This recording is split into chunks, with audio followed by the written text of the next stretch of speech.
Good Monday to you, everybody in COMM 345. Welcome to week boom 1. How are you doing? Excuse me. Welcome back to the week. Welcome back to the new school year, college year, school year. Maybe some of you had summer classes, so this isn't new for you, but welcome. Let's get this video started off right with a little coffee. What cup do we have here this morning? See if we can get a quick focus. Oh yes, Great Smoky Mountains National Park, beautiful park. I'll confess, a love-hate relationship with our national parks, which we will explore periodically as the course moves on. But for today, let's get to the first week. All right. So we will start with introductions, me introducing myself to you. Who am I? What is my experience? Something about me, and then we'll move on to what can you expect from this course, which is probably the thing you're most interested in. But first things first, I am Dr. Jeff Gardner. I've been teaching at Regent now for 9 years, something like that. So for a while, I've been around for a while.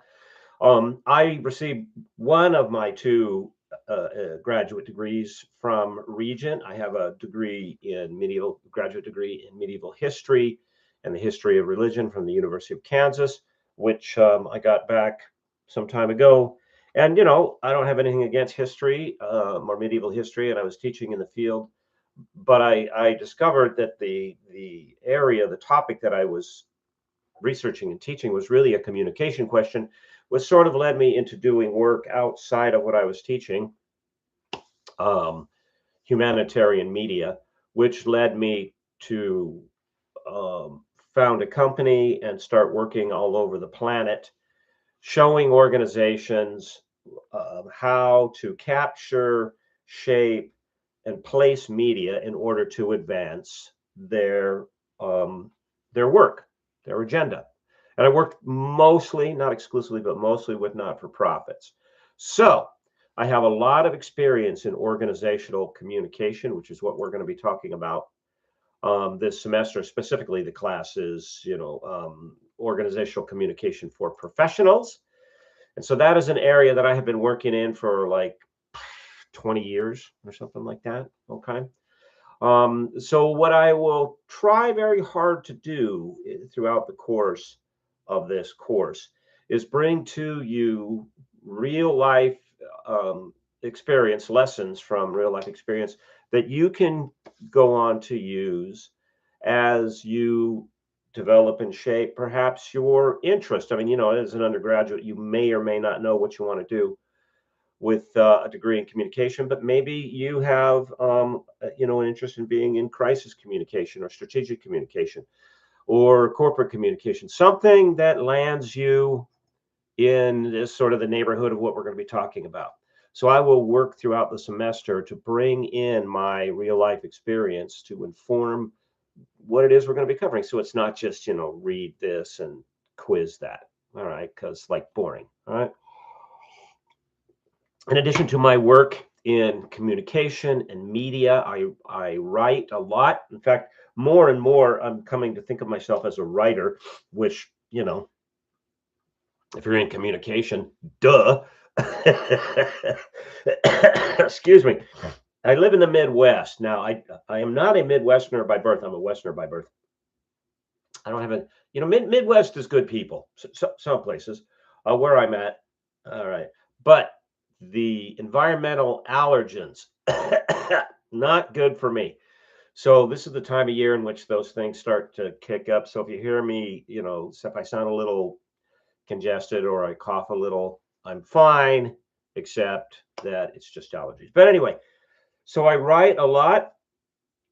I write in the world of work, I should say, the world of journalism, public speaking. I am an author. I am particularly interested by way of what I write in, or I should say write about.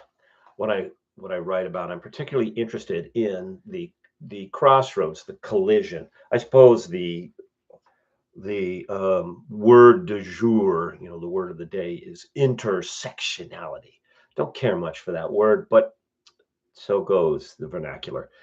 I am particularly interested in the intersection of culture, faith, and the space that we're in. And I'm particularly interested within that sort of triangulation between culture, faith, and the natural space that we move through and what we do to that natural space.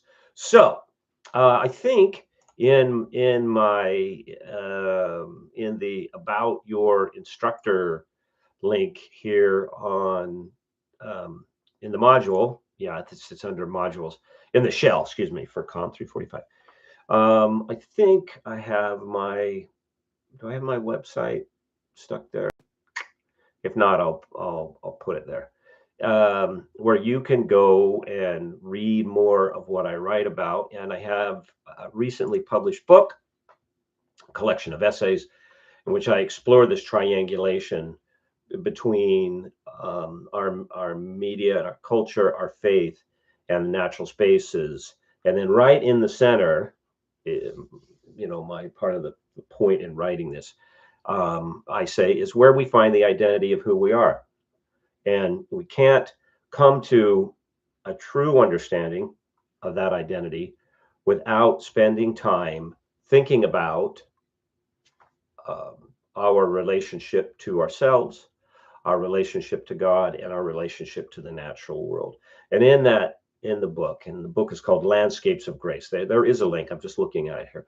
There is a link in the about your instructor section.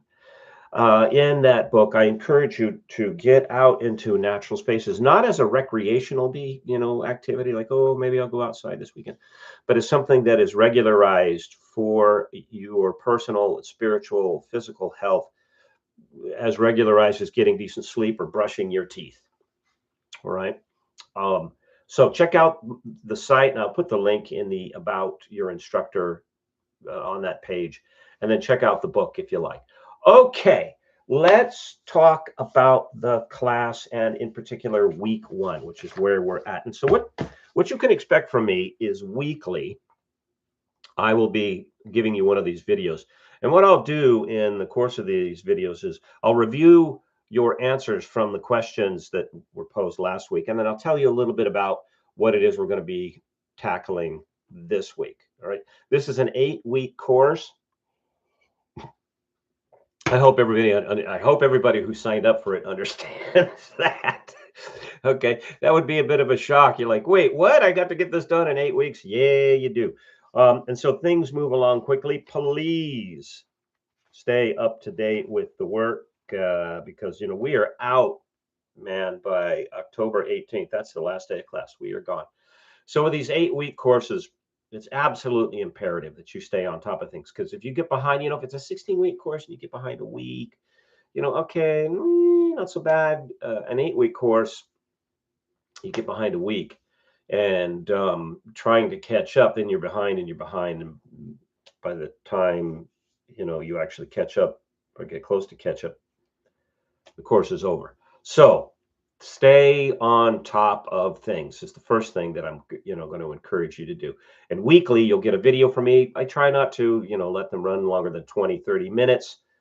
This one may be a little bit longer because we have some stuff to talk about, but normally you'll get that from me, and I will tell you what you should be focusing on week by week, and then I'll review what we focused on last week and let you know if, in terms of the answers that are coming forward, if you're getting it right. Okay, so watch these videos. In fact, there'll be information about what you'll need to do week by week and for the course that you're only going to find in these videos. And I do that on purpose because I want you plugged in and listening to me, because I'm going to tell you about what you need to be watching for, due dates, assignments, all that sort of stuff. All right. Okay. So for this week, you have a couple of things that you should put right at the top of your to-do list. And the first one is to lay your hands on the syllabus. All right. Now, I strongly encourage you to print it out and get a copy. Why? because we know the data are clear and wide and deep, that when we put something in our hands, it increases not only the importance of the thing, but it increases our retention of the stuff, information inside of the thing. That's why these little rascals are so bloody addictive, because they sit in our hand and they, in our mind, become all important because they're in our hands. So print the syllabus out, have a copy that you can refer to as we go through the semester. What we're going to do here this morning, today, I guess, because I don't know when you're watching this, I'm going to go through the syllabus and take a look at some sections that I want you to pay attention to. So this is the first thing you should do this week: print and get the syllabus. All right. Okay. So within the syllabus, you are going to find, my contact information, my office hours. I'm available Monday and Friday at 11 a.m. or excuse me, 10:30 a.m. to 11 a.m. Eastern Daylight Time, which we hope coming soon will be just time, because did you know they're moving to eliminate daylight saving? May the good Lord see to it. Anyway, and if you need to email me in between my office hour time, which I understand, fine, please use the Canvas email that you get when you're inside the course module. That helps me keep straight who's communicating to me about what, because think about it by way of perspective. From your perspective, there's one of me. From my perspective, there are many of you, because you are not the only students that I have this semester. So use Canvas email. All right. Although my region email is right there on the front of the syllabus. Okay. So you print the syllabus out, and then you go over to page 4, which is right here.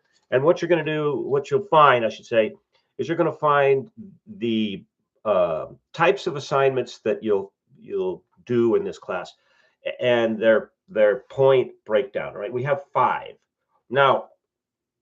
This being an 8-week class, there's a requirement for me to provide you with enough work to justify the contact hours of only 8 weeks instead of 16 to give you the full credit. So we've got to pile on the work a little bit. All right. It's just the rules. I don't choose this. Okay. So there are going to be 5 things that you'll do throughout the course of the semester. You'll have weekly readings and related discussions. You'll see in the discussion sections, I'm gonna tell you that I'll typically give you a series, maybe 3 questions. All right, you need to post a response to that question, and then you need to post responses to at least 3 of your classmates to that question. Now, for this to work, see, this is sort of an exercise in it's ironic that we're doing this, because this is in itself an exercise in organizational communication. This doesn't work, you posting answers and then being able to post responses to your classmates, unless because you're a classmate to another classmate, unless you post your answers. Right. So typically, I'm going to ask that the answers be due and be posted by Thursday, Friday, and then the responses be posted by the end of Monday night. Now, that's one of the things that you'll notice in the discussion sections and in the modules and on the syllabus for the week by week. I do not run this class on a Sunday to Sunday calendar. Right? Why? Because I don't like dumping work and work obligations into your lap on Sunday.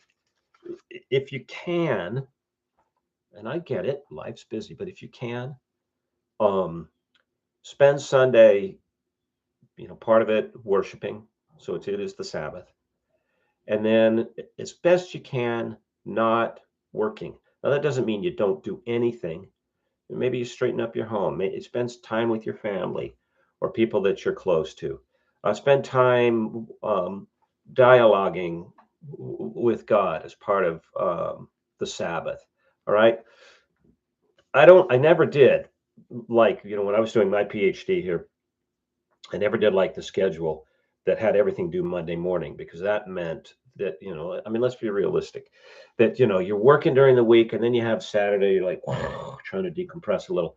And then come Sunday, you're like, oh my Lord, I got all this stuff to do for Monday. And then you spend all Sunday and then the wee hours of Sunday night trying to get things done by Monday. No, we're going to go Monday night to Monday night, which means that things are due on Tuesday morning, which means that if you take Sunday and spend it worshiping, you know,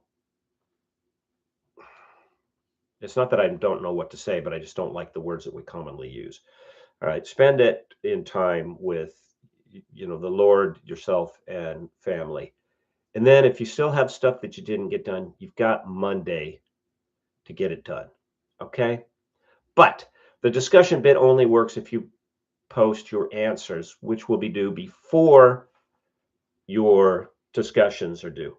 Now, you will notice too in the discussion sections, what I do not do is I'm not going to give you word counts, like it must be blah blah blah number of words. All right. Why? Because if I set up a class in which I tell you everything that needs to be done and needs to be known, you're not developing as a thinker.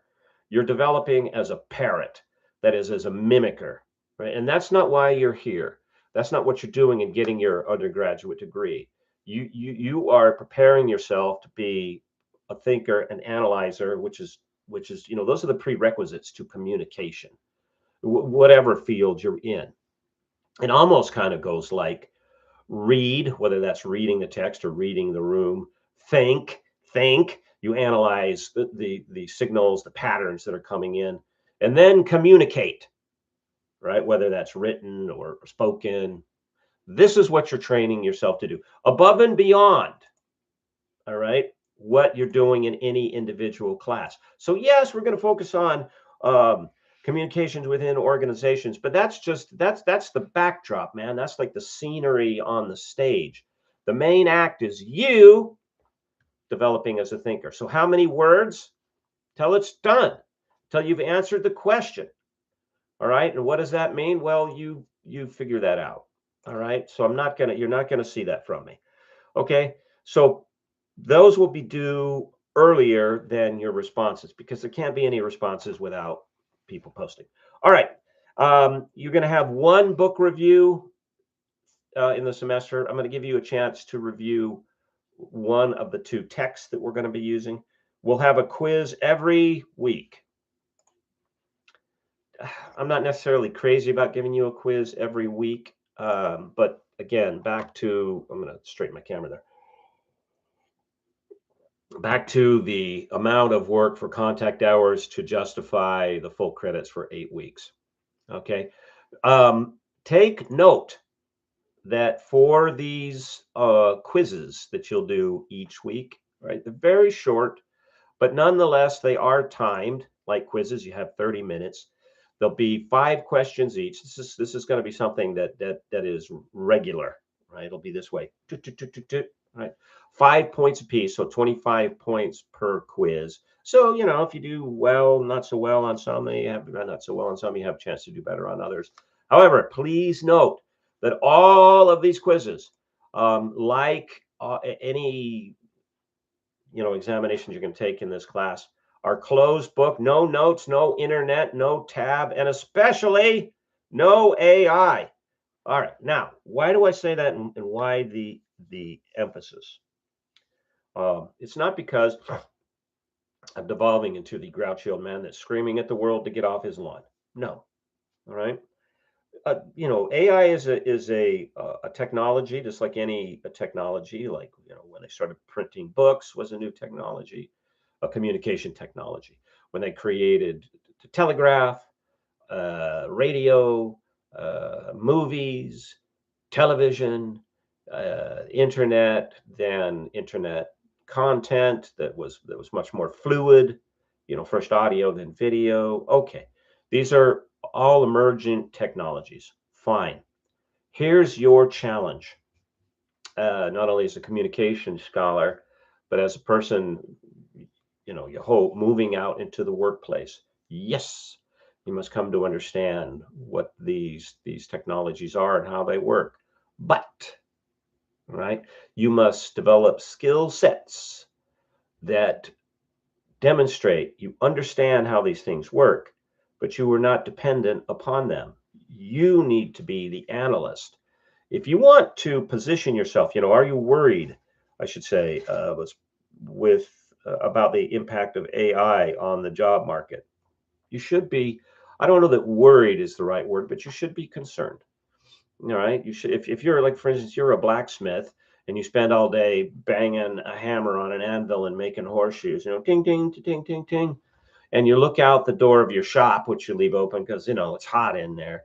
And you see Model A and Model T cars driving by every day.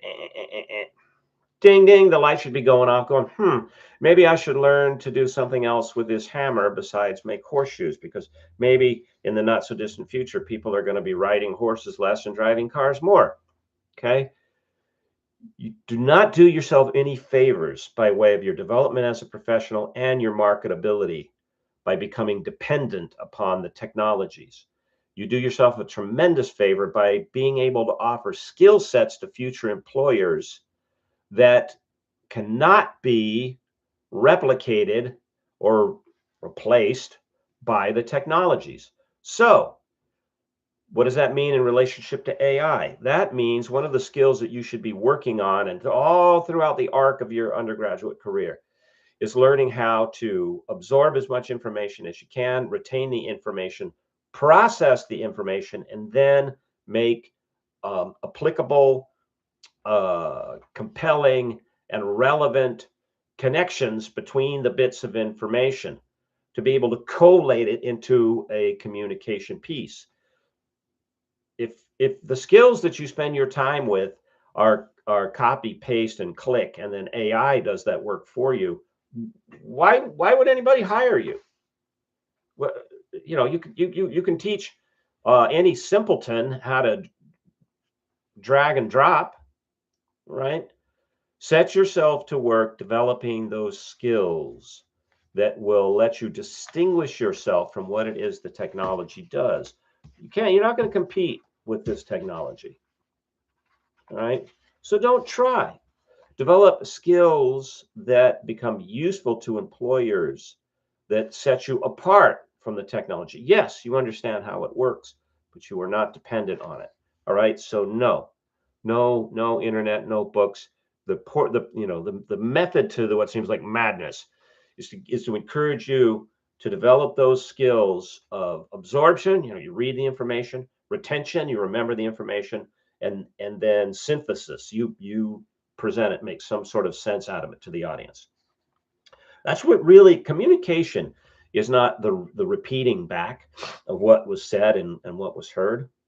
No, communication is the making sense of it all, right? It's like a story. You don't you compose a story, you don't write a story. That is the storyteller. You decide what's to be left in and what's to be left out. What makes the story make sense to the listeners? You don't just wander around,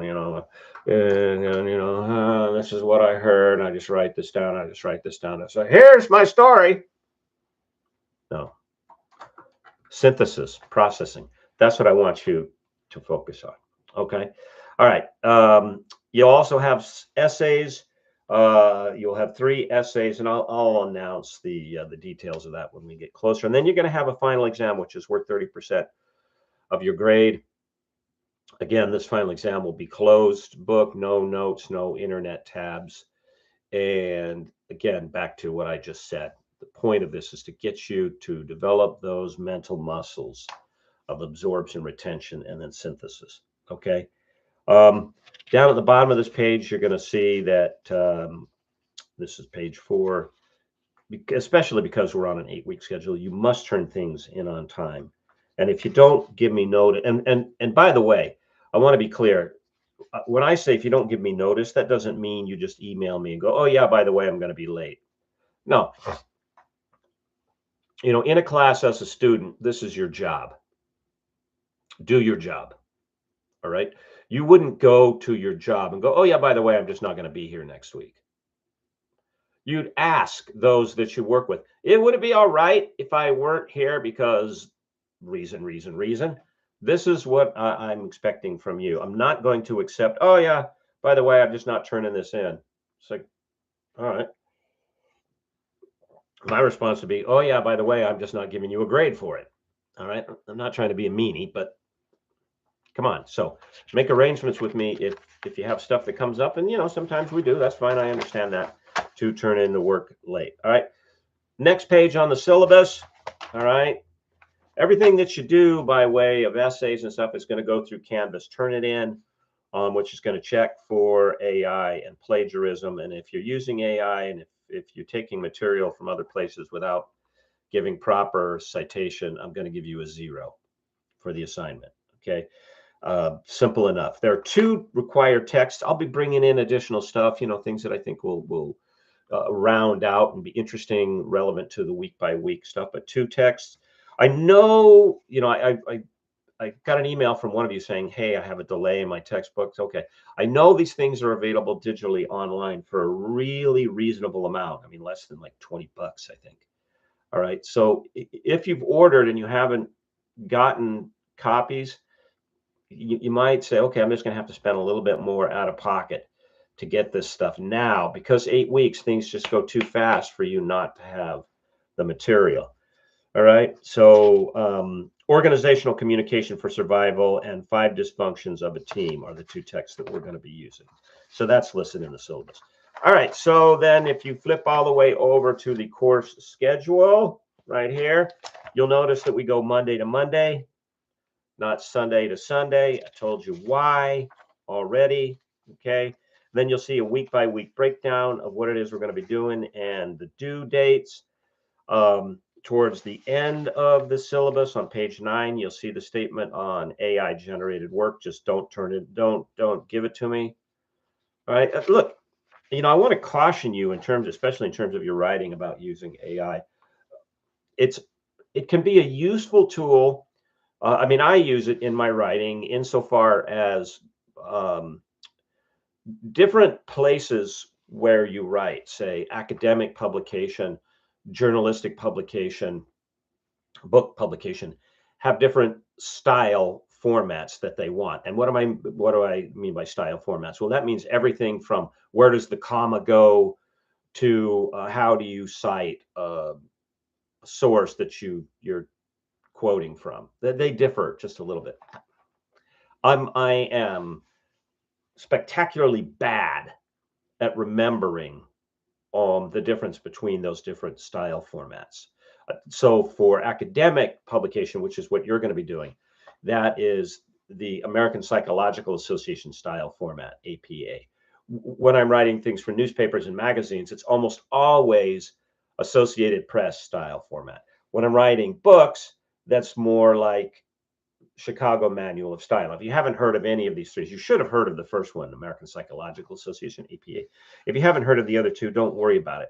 Okay, I will take a text that I've written, drop it into an AI suite, like Claude, and then type in the command, check this text for whatever, Associated Press style formatting, period.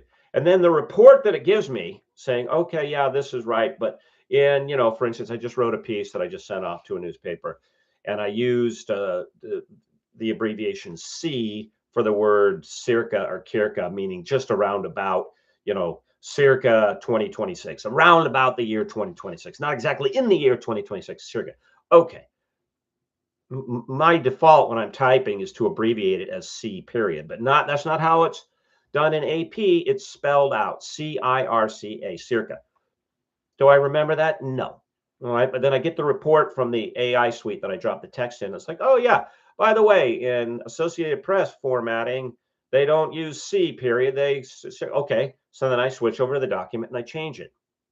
All right. what am I getting at here? Yeah, it's okay to use AI to say, check your spelling, check your grammar, but here's the thing I want you to do. Don't let the AI touch your text. Copy, paste your text into the AI suite, and then take the report that the AI suite is going to generate and flip back over to the tab, and you make the changes. Why would you do that? Why? Why would I spend the extra time? Because if you turn the AI software loose on your text, say you're in Word or you're in Google Doc, and then you just start running it. You just let the Grammarly Pro run away. Oh yeah, that's a great sentence. Clickety click click click. There are digital artifacts that get left in your text that AI checking software like Turnitin, which is built into Canvas and watching everything you do, they pick up on, and it will flag your work as AI generated. And if it flags your work as AI generated, I'm not going to accept it. All right. Now, this isn't, I'm not saying you do it this way because I'm a meanie. I'm not. I'm here to help you. I'm here to encourage you to exercise those mental muscles of absorption, retention, analysis, presentation, and just click, click, click, click, click through software suites doesn't do that for you. In fact, the more you do that, the more you do click, click, click, click, click, the more the skills that you're going to really need to be, a valuable commodity on the job market, those decline. It's called skills atrophy. Let's not do that. Excuse me. Okay, so I'll be using Turnitin, and if it detects a high level of AI artifacts, I'll give you a 0. And you might be saying, well, hey, I wrote this, but I only ran it through the grammar. I turned it over to Grammarly Pro, or I turned it over to ChatGPT, or I turned it over to Claude. And I'll say to you, 6 of one, half a dozen of the other. It's the same thing. And I do not have time to figure out whether you prompted ChatGPT to write your response, or you wrote a response and then gave it to ChatGPT, or turned ChatGPT loose on it to correct it. I don't have that time, so don't do it. All right, do it the way I just described it to you. Cut and paste it in, and then to look through the report and go into the document and change it yourself. Don't let the AI touch your stuff, because it leaves footprints, digital footprints. All right, and then finally, on the last page of the syllabus, a very important bit of text way at the bottom, you will note that, and this is something from Regent, that this syllabus is for general guidance only. This is not a contract. So please, if you didn't do something, you didn't follow directions, don't say, well, I didn't know that, or that wasn't in the syllabus. And these are just guidelines, folks. As your professor, Regent gives me the right to change and adjust the syllabus and the requirements and what we're doing for the course as we go on. All right. So of course, I'm going to stick to most of the guidelines, for my own sanity, but for your sake, note that. Okay. Finally, for this week numero uno, and you got to know this already by now. Okay. You need to, introduce yourself, say hi to the class, but you also need to make sure that you take the syllabus quiz. The reason that you take the syllabus quiz is this proves you're a live person. You're not a bot. You're not registered for the class as a person that just registers for a bunch of classes in order to pull down a bunch of federal aid and then never actually does anything with the classes, because Regent is required by the federal government to verify in some way that the people who are registered for the classes are actually real people. And if you don't complete the syllabus quiz by the end of the first week, the registrar's office begins the process of disenrolling you. And that I got nothing to do with it. All right. In fact, the way this syllabus is set up in Canvas, if you do or don't take it, the notification that you are or are not here goes straight to the registrar's office, and they will start pulling you out. So let's not go there. All right. We don't want to have that happen. Okay. So for this week, make sure you have, print out the syllabus, make sure you have the text, open up the course module. I've got stuff for you to read. This is, I mean, unfortunately, in like a 16-weeker in which we can kind of ease into it. This week is full tilt because we only have 8. We have a quiz at the end of the week in addition to the syllabus quiz. Now, for the syllabus quiz, this is the one exception. You can use the syllabus. Just open it up in another tab. I mean, and the questions in this quiz are like, duh. All right. It's meant to prove that you're here as a live person, not really what you know. Okay. All right. If you have any questions about the stuff we covered, I know we're, excuse me, we're at 35 minutes, so I'm even 5 minutes over where I wanted to be. Do not hesitate to reach out to me. You get my office hours on the syllabus. Again, email, please use the Canvas email that's attached to the class. This helps me keep everything straight. All right. And welcome, welcome. Have a good first week. I'm looking forward to this class. I'm excited to be here. I'm excited to have you here. And, remember that throughout the week, throughout the month, throughout the semester, I'm thinking of you. I am praying for you. And until next video next week, take care, everybody. Good luck. And I'll see you on Canvas. Bye-bye.